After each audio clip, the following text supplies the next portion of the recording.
નમસ્કાર, હું યશ એબીપી અસ્મિતા પર આપનું સ્વાગત છે. આપ જોઈ રહ્યા છો મહાચર્ચા. અનામતનો મુદ્દો ઘણા લાંબા સમયથી ચાલે છે અને માત્ર ગુજરાતમાં જ નહીં પણ આખા દેશમાં આ મુદ્દો ચાલે છે. ભલે પછી તે પાટીદાર હોય, જાટ હોય કે હોય ગુર્જર. અને આમાંથી જ અમુક સમાજોની માંગ હતી કે પછાત વર્ગ આયોગનું નવેસરથી ગઠન કરવામાં આવે અને આ જ માંગને જોતા કેન્દ્ર સરકારની કેબિનેટે નિર્ણય લીધો છે કે પછાત વર્ગ આયોગની જગ્યાએ એક નવું આયોગ બનાવવામાં આવશે અને તેના માટે એક સમિતિની પણ રચના કરવામાં આવી છે, જેમાં 5 સભ્યો છે અને આ સમિતિ 6 મહિનામાં રિપોર્ટ રજૂ કરશે. આયોગને બંધારણીય દરજ્જો આપવામાં આવશે, પણ મુખ્ય સવાલો એ છે કે શું આ નિર્ણયથી અનામત માંગતા સમાજો સંતુષ્ટ થશે? શું આ નિર્ણયના કારણે ભવિષ્યમાં અનામતનો રાજકીય ઉપયોગ વધી નહીં જાય? કારણ કે હાલમાં ભાજપની બહુમતી છે. તેના પર જ ચર્ચા કરીશું અને ચર્ચા કરવા અમારી સાથે જોડાયા છે ભાજપ તરફથી દિલીપ સંઘાણી તેમજ એસપીજીના મંત્રી ડોક્ટર નચિકેત મુખી અમારી સાથે જોડાશે. કોંગ્રેસના નેતા ડોક્ટર હેમાંગ વસાવડા પણ જોડાશે. તેમની સાથે ચર્ચા કરીશું. તે પહેલા એક અહેવાલ જોઈએ. ગુજરાતમાં અને અન્ય રાજ્યોમાં અનામતની માંગ સામે હવે મોદી સરકાર સામાજિક અને શૈક્ષણિક રીતે પછાત લોકો માટે એક નવા આયોગનું ગઠન કરશે. આ માટે મોદી સરકાર બંધારણમાં સંશોધન કરશે. તાજેતરમાં જ દેશમાં કેટલીક જગ્યાઓ પર અનામત માટે આંદોલન થયા છે, જેથી મોદી સરકાર બંધારણમાં સંશોધન કરી કેટલીક નવી જાતિઓનો ઓબીસીમાં સમાવેશ કરી શકે છે. ઓબીસીમાં નવી જાતિઓનો સમાવેશ કરવા માટે સંસદની અનુમતિ જરૂરી હશે અને રાષ્ટ્રીય પછાત વર્ગ આયોગની જગ્યાએ નવો આયોગ બનાવશે મોદી સરકાર. આ નિર્ણય બાદ નવા આયોગને બંધારણીય દરજ્જો મળી જશે. હાલમાં પછાત વર્ગ આયોગને વૈધાનિક દરજ્જો મળેલો છે, પણ હવે બંધારણીય દરજ્જો મળ્યા બાદ આયોગ કોઈપણ જાતિને પછાત વર્ગમાં જોડવા અને હટાવવા માટે સરકારને પ્રસ્તાવ મોકલી શકશે. મોદી સરકારના નિર્ણયના કારણે સીધી અસર તમામ જાતિ આધારિત નોકરીઓ અને મળતા લાભો પર પડશે. તેવું પણ બની શકે છે કે નવું બનાવવામાં આવનાર આયોગ કે પછી સરકારે બનાવેલ 5 સભ્યોની સમિતિ પાટીદાર અને જાટ સમાજને ઓબીસીમાં સમાવવાની દરખાસ્ત મોકલી શકે અને તેના આધારે સંસદમાં નિર્ણય લેવાઈ શકે. પણ મોદી સરકારના આ નિર્ણયથી સીધો મતલબ તે પણ કાઢી શકાય કે ભવિષ્યમાં ઓબીસીનો રાજકીય ઉપયોગ પણ થઈ શકે છે. ત્યારે આ સમગ્ર મામલે કોંગ્રેસ દ્વારા પ્રતિક્રિયા આપવામાં આવી અને ભારતીય જનતા પાર્ટીની કેન્દ્રીય કેબિનેટના આ નિર્ણયને लॉलीपॉप गणापવામાં આવી. अब अनामत जो है 27% है, कॉन्स्टिट्यूशन 49% से टोटल अनामत नहीं बढ़ना चाहिए, वो बात कर दी है. तो कॉन्स्टिट्यूशन पूरा चेंज करना, कई राज्यों में से भी इनकी सहमति लेनी, ये ड्रामा करते करते हो सकता है 2 साल और निकल जाए. ये लॉलीपॉप है, एक लड्डू है, 27 लोग खाते तो और 5 डालो तो और 15 लोग खाओ, अब कौन सा बचेगा? આખા દિવસ મોદી સરકારના નિર્ણયની ચર્ચા વચ્ચે એક મહત્વપૂર્ણ જવાબ ગુજરાત વિધાનસભામાં ગુજરાત સરકારે આપ્યો. વિધાનસભામાં ધારીના ધારાસભ્ય નલિન કોટડિયાના સવાલમાં સરકારે લેખિતમાં જવાબ આપ્યો કે પાટીદાર આંદોલન બાદ ફાટેલા તોફાનોમાં 6 લોકોના મોત થયા, પરંતુ તેમાં એક પણ મૃત્યુ પોલીસના લાઠીચાર્જ કે ગોળીબારના કારણે નથી થયું. તો અનામત માટે એક મોટો નિર્ણય કેન્દ્ર સરકારનો સામે આવ્યો. ત્યારે આ નિર્ણય બાદ પાટીદાર સમાજ કે પછી અનામત માંગતો કોઈ પણ સમાજ કેટલો સંતુષ્ટ થાય છે અને શું દલીલ કરે છે તે જોવું રહેશે. અને સવાલ તો એ પણ થાય કે શું મોદી સરકાર જ્ઞાતિ આધારિત અનામતની જગ્યાએ આર્થિક આધારે અનામત આપવા પર પણ વિચારી રહી છે? હજુ તો પ્રારંભિક તબક્કો છે, જેની તરફ સરકાર વધી રહી છે અને બાદમાં બિલ સંસદમાં રજૂ કરાશે અને તે પાસ થશે તે બાદ જ કાયદો બનશે. ત્યારે અનામતનો મુદ્દો ફરીથી ચર્ચામાં આવ્યો છે. ત્યારે આ મુદ્દે યુવાનોનો શું મત છે તે પણ જાણીએ. કેન્દ્ર સરકારે અનામત નીતિને લઈ નવો નિર્ણય લીધો છે, જેમાં નવી જ્ઞાતિઓ ઉમેરવાની વાત છે. આપણી સાથે અમદાવાદના યુવાઓ છે. યુવા વર્ગ શું માની રહ્યો છે કેન્દ્ર સરકારના આ નિર્ણયને લઈને, નવો પંચ બનાવવાને લઈને, તે અંગે આપણે તેમની સાથે વાત કરીને જાણવાનો પ્રયાસ કરીશું. બેન, આ જે નિર્ણય લેવામાં આવ્યો છે કઈ રીતે જોવો છો એક યુવા તરીકે? એક યુવા તરીકે અને એક સમાજશાસ્ત્રની સ્ટુડન્ટ તરીકે મારું મંતવ્ય તો એ રહેશે કે અત્યાર સુધીમાં જે બંધારણ લખવામાં આવ્યું છે ડૉક્ટર બાબા સાહેબ આંબેડકરના હસ્તે, તો એમાં તો કોઈ ચેન્જીસ થઈ શકે એમ નથી. પણ હવે ખ્યાલ નહીં, આપણું સંસદ તો જે કહે છે એ આપણે ફાઇનલ કરવું જ પડે છે. પણ જો કે આમ જોવા જઈએ તો સરકાર પણ એમની જ છે, એટલે નિર્ણય પણ અવશ્ય એમના જ રહેવાના છે. ઘણા લોકોને એડમિશન લેવામાં કોલેજમાં પ્રોબ્લેમ્સ આવ્યા છે અને જે નીચની જ્ઞાતિના લોકો છે તેમને લોકોને પણ ઘણા પ્રોબ્લેમ્સ આવ્યા છે અને ઘણા લોકોને એવું પણ જાણવા મળ્યું છે કે સુસાઇડને એ બધા કેસીસ વધી ગયા છે, જેના લીધે આ નિર્ણય લેવામાં આવ્યો છે. તો સરકાર જે નિર્ણય લે એ બધાની હિતમાં રાખીને નિર્ણય લે તેવું માનવું છે. અત્યારે રોજગારી અને શિક્ષણની સૌથી વધારે જરૂર છે. તેમાં બધી જ જ્ઞાતિને સમાન અધિકાર આપવો જોઈએ. ના પટેલ, ના કોઈ પણ ઉપલી જ્ઞાતિ, નીચલી જ્ઞાતિ, કંઈ જ નહીં. શિક્ષણના સ્તરે બધાને પહેલાં સમાન અધિકાર આપવો જોઈએ અને રોજગારીના સ્તરે મોટાભાગે બધાને સમાન અધિકાર આપી અને બધાને લાભ થાય એવી એક યોજના બનાવવી જોઈએ. અત્યારે એ રીતમાં એ લોકોને સરખી જ છે, કારણ કે સામાજિક અને શૈક્ષણિક અને આર્થિક રીતે જે પછાત લોકો હોય એના માટે અનામત આપવામાં આવે છે. અને અત્યારે એવું નથી કે કોઈ, જેમ કે અત્યારે પટેલ આંદોલન થયું છે તો, અને એ લોકો એવું કહી રહ્યા છે કે આર્થિક રીતે પછાત હોય એમને તમે અનામત આપો એમ, તો એ લોકો એવી રીતના છે નહીં. પટેલો અત્યારે સામાજિક રીતે અને આર્થિક રીતે સદ્ધર જ છે, અને એ લોકો જો આવી રીતના અનામતની માંગણી કરી રહ્યા છે તો એ મારા ખ્યાલ પ્રમાણે થોડું ખોટું છે. તો આ કેટલા વિદ્યાર્થીઓ જો સરકાર, કેન્દ્ર સરકાર જે નિર્ણય લેવા જઈ રહી છે અનામતને લઈને, તે અંગે પોતાની પ્રતિક્રિયા આપી રહ્યા હતા. કેમેરા પર્સન પ્રદીપસિંહ સાથે અર્પિત દરજી, એબીપી અસ્મિતા, અમદાવાદ. તો આજ મામલે ચર્ચા કરીશું ને જોઈશું કે અમારો મહાચર્ચાનો સૌથી પહેલો સવાલ શું છે. અમારી સાથે અમારા ગેસ્ટ પણ ઉપસ્થિત છે. મહાચર્ચાનો સવાલ એ છે કે અનામત માંગતા સમાજો માટે શું આ જે નિર્ણય કેન્દ્રીય કેબિનેટે લીધો છે તે નિરાકરણ ગણી શકાય? તે મુખ્ય સવાલ થાય. દિલીપભાઈ, આપને હું પૂછવા માંગુ છું, જે નિર્ણય કેન્દ્રીય કેબિનેટ દ્વારા લેવામાં આવ્યો છે, જે ગઠન કરવામાં આવશે નવા આયોગનું, શું તે એ નિરાકરણ ગણી શકાય?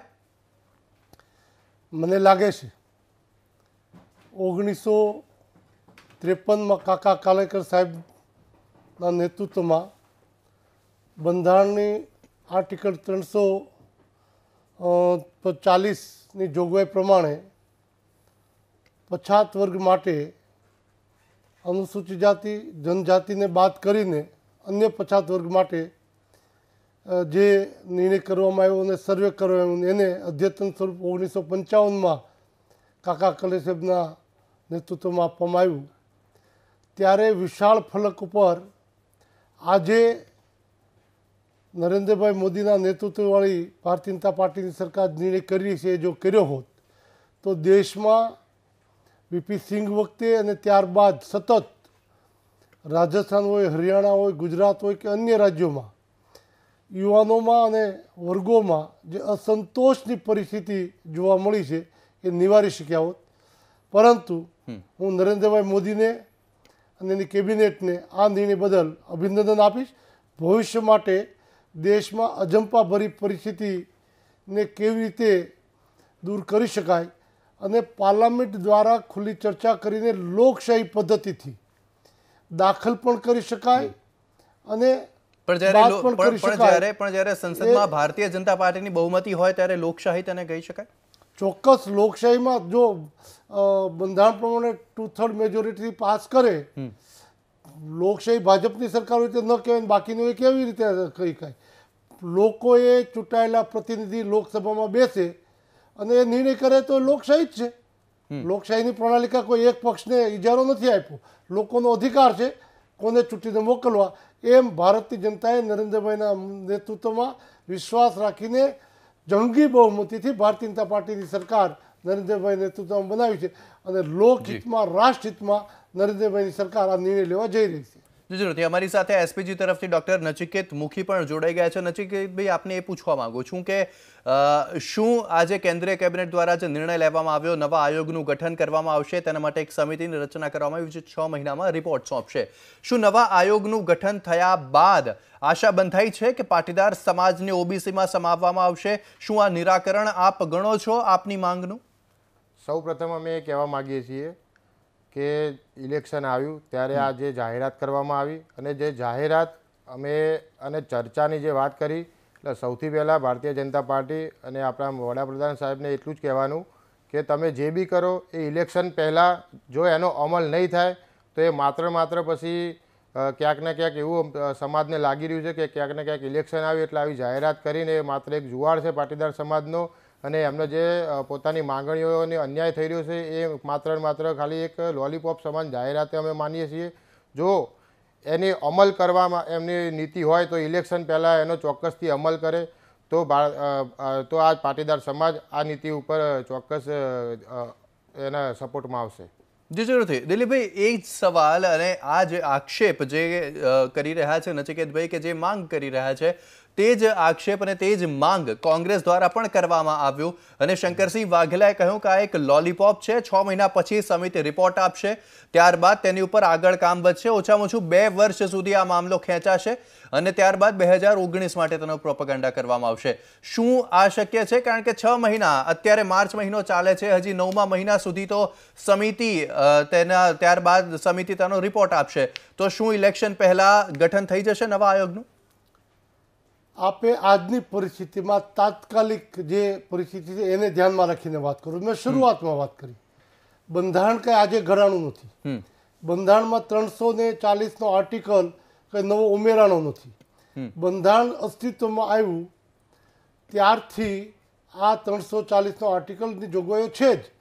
એટલે મેં કીધું કે 1951માં કાકા કાલેકર સાહેબના નેતૃત્વમાં જ્યારે ગઠન કરવામાં આવ્યું આયોગ અને કેન્દ્રીય કેબિનેટે જે નિર્ણય લીધો એ તો અત્યારની પરિસ્થિતિને જોઈને લીધો છે ને. આજ દિવસ સુધી આ કર્યું નહીં. આ પરિસ્થિતિ પેદા થવામાં પણ સમજવું પડશે. સમાજને અલગ રીતે તારવવામાં આવે છે. પટેલ જ્ઞાતિ કે પાટીદાર જ્ઞાતિને નહીં, પણ દિલીપભાઈ સવાલ એ છે કે શું ઇલેક્શન પહેલા, ચૂંટણીઓ પહેલા ગઠન થઈ જશે નવા આયોગનું? કારણ કે કેન્દ્રીય કેબિનેટે જે નિર્ણય લીધો એ પણ અત્યારની પરિસ્થિતિને ધ્યાને રાખીને લીધો છે. નરેન્દ્રભાઈને અભિનંદન. સારું પગલું જ્યારથી ચાલવાની શરૂઆત કરે તો એ દિશામાં ચાલે છે. પણ મારે અન્ય સમાજને હમણાં વિદ્યાર્થીઓ કહેતા હતા એટલે કેવું છે કે પટેલ કે પાટીદારને ટાર્ગેટ બનાવીને જે અન્ય સમાજને ધ્રુવીકરણની પરિસ્થિતિના કેટલાક પ્રયાસો થઈ રહ્યા ત્યારે પટેલ જે શરૂઆતથી જ ખેતી સાથે સંકળાયેલો છે, ત્યાર પછી સતત કુટુંબના ભાગલાઓ, નવા દીકરાઓના ભાગલાઓ, જેની પાસે 100 વીઘા જમીન હતી, આજે આઝાદી પછી એની પાસે 5 વીઘા જમીન રહી છે. એ આર્થિક ગરીબ બન્યો છે. એ ગરીબ પરિસ્થિતિમાં એના બાળકોને ભણાવી શકે નહીં, એના વડીલોને પૂરી સારવાર આપી શકે નહીં. એ લોકો બહાર નીકળી ગયા છે. દિલીપભાઈ, આપ કહેવા શું માંગો છો? હું એ કહેવા માંગુ છું ખેડૂતોને આ સુવિધાઓ તાત્કાલિક મળે એ વ્યવસ્થા શરૂઆતથી કરવી જોઈએ. એ નથી થઈ, એ નરેન્દ્રભાઈ કરવા જઈ રહ્યા છે, એને અભિનંદન આપું. શું આપ અભિનંદન આપશો પ્રધાનમંત્રી? હું આપને જે પ્રશ્ન હતો એ પ્રશ્ન એ છે અમારો કે આ જે બી તમે બનાવવા માગી રહ્યા છો કે અમારી ડિમાન્ડ પૂરી કરવા માંગો છો, તો એનું તમારે ઇલેક્શન પહેલા પૂરી કરવા માટે નથી, રાષ્ટ્રના હિતમાં કરવા. ઓકે, તમે અમારી ડિમાન્ડ પૂરી કરવા નથી માંગતા. રાષ્ટ્રના હિતમાં તમામ સમાજને, માત્ર એક સમાજને નહીં. તમે જે બી ગઠબંધન જે બી કરવા માંગો છો એ ઇલેક્શન પહેલા અમલ કરશો કે નહીં? પ્રશ્ન નંબર 1. બીજો પ્રશ્ન કે તમે ખેડૂતોની વાત કરો છો તો યુપીમાં ભારતીય જનતા પાર્ટીએ ખેડૂતોના દેવું માફ કરી દેવાની શરતે વોટ માંગ્યા અને હજુ કાલે જ રાજનાથસિંહનું ત્યાં સ્ટેટમેન્ટ આવ્યું કે અમે દેવું માફ નથી કરવાના, અમે 2 વર્ષ સુધી જે બી દેવું છે ખેડૂતોનું એના ઉપર માત્ર સ્ટે લાવવાના છીએ. એટલે એ જ વસ્તુ છે કે જ્યારે આ રીતનું ભારતીય જનતા પાર્ટી હોય કે કોઈ બી પાર્ટી હોય, જ્યારે ઇલેક્શન વખતે વાયદા કરે છે, એટલે પાટીદાર સમાજને જ્યાં સુધી અમલ અને એના પૂરેપૂરું ઇલેક્શન પહેલાં અમલ ના મળે ત્યાં સુધી અમે કોઈ પણ જાતનો વિશ્વાસમાં રહેવાના નથી અને અમે ત્યાં સુધી કોઈ બી પાર્ટી સાથે નથી રહેવાના. જી જરૂરથી. અમારી સાથે કોંગ્રેસના નેતા ડોક્ટર હેમાંગ વસાવડા પણ જોડાઈ ગયા છે. હેમાંગભાઈ, આપનું સ્વાગત છે. અહીં સવાલ એ થાય છે કે જે કેન્દ્રીય કેબિનેટ દ્વારા નિર્ણય લેવામાં આવ્યો છે, સમિતિની રચના કરવામાં આવી છે, નવું આયોગનું ગઠન થશે, ત્યારે શું આપ માનો છો કે આ નિરાકરણ છે તમામ સમાજ કે જ્ઞાતિઓનું કે જેઓ માંગી રહ્યા છે અનામત?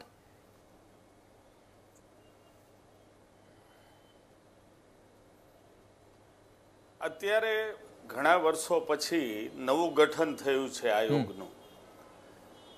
આયોગનું ગઠન બહુમતીમાં આવેલી સરકાર કરે એમાં કોઈને વાંધો હોઈ શકે નહીં. હજી તો ગઠનની જાહેરાત થઈ છે. આગળ જઈને કઈ રીતે એમાં પગલાં લે છે, કઈ દરખાસ્તો લાવે છે અને સંસદમાં કઈ રીતે વાત મૂકે છે એની ઉપર જ પ્રકાશ પડે. પણ જે મેં સાંભળ્યું ભારતીય જનતા પાર્ટીની રીતિનીતિ પ્રમાણે એ ખાલી વચનો આપશે અને પૂરા નહીં કરે, પછી યુ ટર્ન લેશે. આ તો યુ ટર્ન સરકાર છે. પણ ગઠન જે કર્યું છે એમાં કોઈ કમિશનના ગઠનમાં વિરોધ કરવાને કોઈ કારણ દેખાતું નથી. કામ શરૂ કરે પછી સમજાય કે એ લોકો શું કરવા માંગે છે. જરૂરથી. દિલીપભાઈ, શું ઈબીસી તરફ આપની સરકાર જઈ રહી છે? શું ઈબીસી લાવવામાં આવશે કે પછી આ જ સામાજિક અને શૈક્ષણિક ધોરણ પર જ અનામત આપવામાં આવશે પણ તેમાં થોડા ઘણા ફેરફાર કરાશે? તે મુખ્ય સવાલ એ પણ થાય. દિલીપભાઈ, બંધારણમાં ઈબીસીની જોગવાઈ અંગે સુપ્રીમ કોર્ટે પોતાનો અભિપ્રાય કે નિર્ણય આપી દીધેલો છે. એના કારણે જ તાજેતરમાં ગુજરાતમાં જે નિર્ણય આનંદીબેનની સરકારે કર્યો એને હાઈકોર્ટે સ્વીકાર્યો નહીં. પણ આ નવા બંધારણીય ફેરફાર થઈ રહ્યા છે તો શું તે મુદ્દે વિચારવામાં આવશે? જોગવાઈઓ સાથે કરવું જોઈએ જેથી કરીને સામાજિક રીતે આર્થિક મુશ્કેલીના પરિવારો જ્યારે સમૃદ્ધ અને સલામત બને તો આવા લાભો લેતા બંધ થાય, એની વ્યવસ્થા પણ નવા આ કાયદા અને બંધારણમાં થાય એ ખૂબ જરૂરી છે. જરૂરથી. નચિકેતભાઈ, પાટીદાર સમાજની પણ પહેલેથી એ જ માંગ રહી છે કે પાટીદાર સમાજ આર્થિક રીતે એટલો સદ્ધર નથી, સામાજિક અને શૈક્ષણિક રીતે પણ માંગ થતી આવી છે, પણ મુખ્ય મુદ્દો હંમેશા હાર્દિક પટેલ દ્વારા અને એસપીજી દ્વારા પણ તે જ ઉઠાવવામાં આવ્યો છે કે આર્થિક રીતે તેટલો સક્ષમ નથી પાટીદાર સમાજ જેટલો લાગી રહ્યો છે. તો શું ઈબીસીની જોગવાઈ કરવામાં આવે તો તેનાથી એસપીજી કે પાસ ખુશ થશે? સૌ પ્રથમ તો એક વાત કહી દઉં કે જે આનંદીબેનની સરકારમાં જે મુખ્યમંત્રી સ્વાવલંબન યોજના હેઠળ જે 1000 કરોડનું પેકેજ જાહેર કરવામાં આવ્યું હતું, એ જ્યારે બેનની સરકાર હતી ત્યારે બેને એવું વચન આપ્યું હતું કે આ આજીવન રહેશે આ પેકેજ અને તમામ બિન અનામત વર્ગના વિદ્યાર્થીઓને આનો લાભ મળશે. તો એ જ્યારે બેનની સરકાર ગઈ અને પછી હમણાં જે વિધાનસભામાં જે સત્ર ચાલ્યું એ દરમિયાન એ યોજનાને યુવા સ્વાવલંબન યોજના તરીકે ફેરવી દેવામાં આવી અને એની અંદર સમગ્ર ગુજરાતના બિન અનામત ને અનામત વર્ગના વિદ્યાર્થીઓને એની અંદર સાંકળી લેવામાં આવ્યા. એટલે એ રીતે. અને બીજી વાત કે ઈબીસી જે વસ્તુ છે જ્યારે એમણે આપી ત્યારે પણ અમે વિરોધ કર્યો હતો કે જો આ માત્ર લોલીપોપ આપવાની વાત થઈ રહી છે, જો એનું ખરેખર અમલ હોય તો તમે અમલ કરી આપો. અને એમણે એમ બી કીધું હતું રૂપાણી સાહેબ દ્વારા કે આનો અમે સુપ્રીમ સુધી લડવા તૈયાર છીએ અને જે હાઈકોર્ટમાંથી જ કેન્સલ થઈ ગયું. એટલે જ્યાં સુધી અમારા સમાજની કે ગુજરાતને દરેકે દરેક જે આર્થિક રીતે પછાત છે દરેક વ્યક્તિને જ્યાં સુધી આનો ન્યાય ના મળે અને જે પાટીદાર સમાજના ગરીબ જે પરિવારો છે એમને પૂરેપૂરો ન્યાય ના મળે અને એના માટે જે બી પગલાં લેવામાં એ પગલાં ઇલેક્શન પહેલાં એનો અમલ કરે તો જ પાટીદાર સમાજ આ મુવમેન્ટ બંધ કરશે, બાકી આંદોલન ચાલુ જ રાખશે. જી જરૂરથી. તમારી જ આ માંગ ઉપર કોંગ્રેસ તરફથી પણ પ્રતિક્રિયા મેળવીશું, પરંતુ મહાચર્ચાને હાલ થોડા સમય માટે અટકાવીશું કારણ કે સમય થઈ ગયો છે બ્રેક લેવાનો.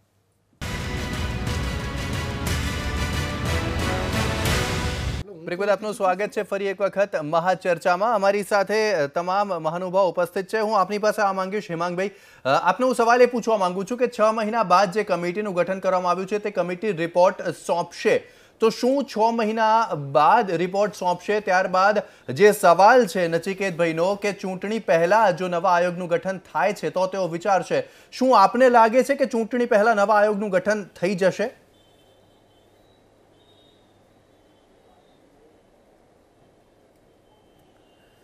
લાંબી લોકશાહી પ્રક્રિયા છે. ભારતીય જનતા પાર્ટી પાસે રાજ્યસભામાં બહુમતી નથી. મને એવું લાગે છે કે ભારતીય જનતા પાર્ટીની જે પેટર્ન છે કે કોઈ પ્રશ્ન છે એ ઊભો કરવો પછી લંબાવતા જ જાઓ, જેમ કે રામ મંદિરનો પ્રશ્ન છે એ જ રીતે આમાં પણ એ લોકો આ લાઈન લેશે. કારણ કે જાટ સમુદાયનું જે આંદોલન ત્યાં હરિયાણામાં થયું છે, રાજસ્થાનમાં પણ સળવળાટ છે, ગુજરાતમાં પણ પાટીદારો અને પાટીદારોની પાછળ અન્ય જ્ઞાતિઓ ઈબીસી માગી રહી છે, ત્યારે એક ઠંડુ પાડવા માટે વાતાવરણ આ વાત એમણે કરી હોય અને હવે ટેકનિકલ મુદ્દા લંબાવે જાય અને છેલ્લે જો અનુકૂળતા આવે તો ચૂંટણી પહેલા અને નહીતર મુદ્દો પડતો મૂકીને સરકાર જાય, આ લાઈન હોય એવું મને લાગે છે. બીજી એક વાત હતી કે કોંગ્રેસનો એમાં બહુ સ્પષ્ટ અભિપ્રાય છે. તબક્કાવાર દરેક સ્ટેજે કોંગ્રેસે જાહેરાત કરી છે કે બંધારણમાં આવેલી 49% આરક્ષણ સુરક્ષિત રાખીને એને અડ્યા વગર બીજું 20%નું રિઝર્વેશન ઈબીસી માટે દરેક જ્ઞાતિ, એમાં ઇકોનોમિકલ બેકવર્ડ ક્લાસનું રિઝર્વેશન આપવું. અને આ વખતે ધારાસભામાં ખાનગી બિલ પણ આ અંગેનું કોંગ્રેસ તરફથી લાવવામાં આવેલું હતું, જે પડી ગયું કારણ કે કોંગ્રેસની ગુજરાતમાં બહુમતી નથી. જી જરૂરથી. પણ એ વાત તો એ જ છે કે પાટીદાર સમાજને પણ ઈબીસી આધારિત અનામત તો નથી જ જોઈતી. દિલીપભાઈ, આપને સવાલ એ થાય કે શું 2019 સુધી આ મામલો લંબાવવામાં આવશે? કારણ કે તમામ રાજકીય અન્ય પક્ષો, ભાજપ સિવાયના તમામ રાજકીય પક્ષો આ જ વાત કહી રહ્યા છે કે આ લોલીપોપ છે. આ અપપ્રચાર કોંગ્રેસ દ્વારા અને કોંગ્રેસના સમર્થકો દ્વારા અને ગેરસમજણ, જેને કાયદા નિયમ કે બંધારણનો અભ્યાસ નથી કર્યો એવા લોકો દ્વારા થઈ રહ્યો છે. બંધારણીય રીતે જો કોંગ્રેસ કહેતી હોય તો આજ દિવસ સુધી મેં શરૂઆતમાં જ કીધું છે, ફરી વખત ઉલ્લેખ કરું છું કે 1951માં કાકા કાલેકર સાહેબના નેતૃત્વમાં 340 આર્ટિકલ તળે જે જોગવાઈઓ કરી એ જ જોગવાઈના આધારે આજે આગળ વધેરી છે સરકાર, તો તે દિવસે જોગવાઈઓ કેમ ન કરી? અને કોંગ્રેસે જ્યારે આંદોલન ચાલતું હતું પાટીદારોનું ત્યારે એવું કીધું કે ભારતીય જનતા પાર્ટી આ કાયદો લાવે અમે સંપૂર્ણ ટેકો આપશું. તો હવે બંધારણીય જોગવાઈને લાંબાની વાત કરતા હોય તો કોંગ્રેસ ટેકો જાહેર કરે કે વિના ચર્ચાએ ભારતીય જનતા પાર્ટી રાષ્ટ્રના હિતમાં મતના મતલબને ધ્યાનમાં રાખીને નહીં, રાષ્ટ્રના હિતમાં તમામ સમાજને ન્યાય મળે એટલા માટે ભારતીય જનતા પાર્ટી એના સૂચનો હોય તો માગ્યા છે, સૂચનો આપે કે આવી રીતે કરવું જોઈએ. પણ બંધારણીય સુધારો લાવ્યા છે એ અમે સર્વાનુમતે અથવા તો ટેકો આપીને મંજૂર કરી દઈશું એવી જાહેરાત કરવાના બદલે આજે કોંગ્રેસ પરોઠના પગલાં ભરી રહી છે, રાજકીય અશાંતિ ઊભા કરી રહી છે. એને જાહેરાતને ટેકો જાહેર કરવો જોઈએ, જ્યાં બહુમતી નથી. પણ કોંગ્રેસની જાહેરાત વગર પણ બિલ તો પાસ થઈ જ જશે. રાજ્યસભામાં પાસ ન થાય, બંધારણીય સુધારો છે ત્યાં લઈ જવું પડે. આ તો બંધારણીય નજીક છો આપ. ભારતીય જનતા પાર્ટી રાજ્યસભામાં પણ બહુમતીની ઘણી નજીક છો આપ. હવે નજીક ન ચાલે, ટૂથડ જોઈએ. એટલે રાષ્ટ્રીયતાના આધારે જો વાત કરવી હોય તો એમને આ સુધારાને જે ઐતિહાસિક સુધારો થયો છે આઝાદી પછી તેને સપોર્ટ કર્યો, તેને સપોર્ટ કર્યો. નચિકેતભાઈ, આપને હું એ પૂછવા માંગુ છું કે આપને શું લાગે છે, શું આ નવા આયોગનું ગઠન થશે તો તેનો રાજકીય ઉપયોગ, ઓબીસીનો રાજકીય ઉપયોગ વધી જશે, જે અત્યારે પણ થોડો ઘણો તો થઈ જ રહ્યો છે, પણ આયોગના ગઠન બાદ જો બંધારણીય તેને હકો મળી જશે, બંધારણીય આયોગ થઈ જશે તો તેનો રાજકીય ઉપયોગ વધી જશે? છેલ્લા 1.5 વર્ષથી જે અનામત આંદોલન અમે ચલાવી છે ત્યારે સતત અમે સરકાર સામે ડિમાન્ડ કરીએ છીએ કે તમે જે ઓબીસી કમિશન દ્વારા સર્વે કરાવો પાટીદાર સમાજનો, એ સિવાય અમારા અલગ અલગ સંગઠનના હોદ્દેદારો દ્વારા, અલગ અલગ પાટીદારો દ્વારા, અલગ અલગ સમાજના આગેવાનો દ્વારા અમે ઘણી અરજીઓ ઓબીસી કમિશનમાં છેલ્લા 1.5 વર્ષમાં કરી છે અને હજુ સુધી એનો કોઈ પ્રોપર રિપ્લાય નથી આવ્યો કે નથી સરકારે કોઈ ગાઈડન્સ આપીને એમાં કોઈ જાતની હજુ સુધી સર્વે નથી કર્યો. એટલે અમને લાગે છે ક્યાંક ને ક્યાંક આ ઇલેક્શન આવ્યું છે એટલે આવી વાતો થઈ રહી છે. હજુ બી અમે સ્પષ્ટ કહીએ છીએ ઇલેક્શન પહેલા તમે જે પણ આપવા માંગો છો એનો અમલ કરો. પહેલા જો આયોગનું ગઠન થશે તો તમે ભારતીય જનતા પાર્ટીનો સહયોગ કરશો. અને બીજી વાત કે ઇલેક્શન પહેલા તમે જે બી આયોગ બનાવો છો કે જે બી વસ્તુ તમે સમાજને આપવા માંગો છો કે તમે જેમ કહો છો કે સમગ્ર રાષ્ટ્રને આપવા માંગો છો, અમને કંઈ વાંધો નથી, પણ એના ક્રાઇટેરિયા શું છે, એની અંદર કઈ રીતનું શું તમે ફેરફાર કરવા માંગો છો એ જાહેર કરી, જો આયોગ બને છે તો તે જાહેર કરવામાં અને એનો અમલ કરશે તો જ ઇલેક્શન પહેલા આ વસ્તુ બંધ થશે. જી જરૂરથી. આપ તમામ મહાનુભાવ અમારી સાથે મહાચર્ચામાં જોડાયા તે બદલ આપનો ખૂબ ખૂબ આભાર. પણ અહીં સવાલ એ જ થાય છે કે કમિટીની રચના કરી દેવામાં આવી કે જે નવા આયોગના ગઠન માટે તમામ રેકમેન્ડેશન્સ છે જે કેન્દ્ર સરકારને આપશે, પણ શું પાટીદાર સમાજની જે માંગ છે કે ચૂંટણી પહેલા આયોગનું ગઠન કરવામાં આવે તે માંગ પૂરી થશે ખરી? તે 6 મહિના બાદ ખબર પડશે. મહાચર્ચામાં હાલ માત્ર આટલું જ. વધુ સમાચારો માટે આપ જોતા રહો એબીપી અસ્મિતા.